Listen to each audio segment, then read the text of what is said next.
Hello guys, welcome to another session. In this session, we are going to look into text decoration. So let's jump into the Visual Studio Code to understand this topic. So we are into the Visual Studio Code, and the kind of setup we are having to understand this topic is like this. We are having an HTML file which contains the paragraph element along with header 1 and header 2. But we are going to work with the paragraph element, and this paragraph element, we will decorate the text of this paragraph element. But prior to that, we will understand that what actually text decoration is. So to understand it, let's run it. How we can run it? Press F1. So it will give us this option. Select this option and we will click on open in browser. So here you will see that. So this is the output we get from the HTML page, and if you closely look into this output, you will find that we are having an hyperlink, and this hyperlink style is coming from default browser style. So let's look into closely what this style contains. So to know about this style, right click on it, click on inspect. Then you will find that here user agent style sheet is means that it is a default browser style, and within that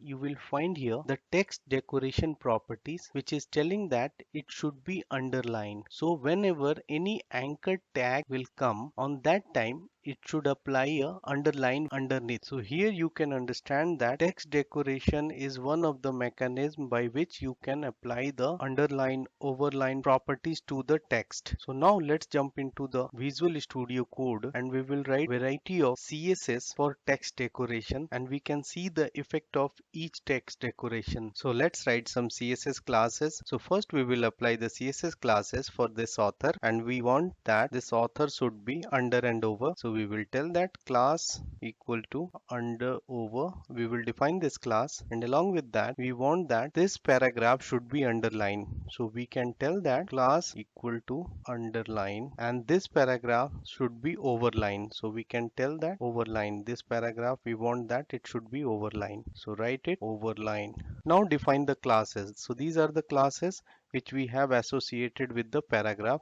Now we need to define these classes. So how we can define it? We can tell that under over, and here we will tell that text decoration, and here we will tell that underline as well as overline. So write it overline. So this is for under over. So the author will be represented with the underline as well as the overline. Now there is other one that is called underline, and we will tell that here we will specify the text decoration, and it should be underline, and we want red color. The color should be red. So let's write for overline. We can tell that overline, and text decoration should be we want a wavy line, and along with that we want it should be overline and purple color. Save it. Let's look into the output.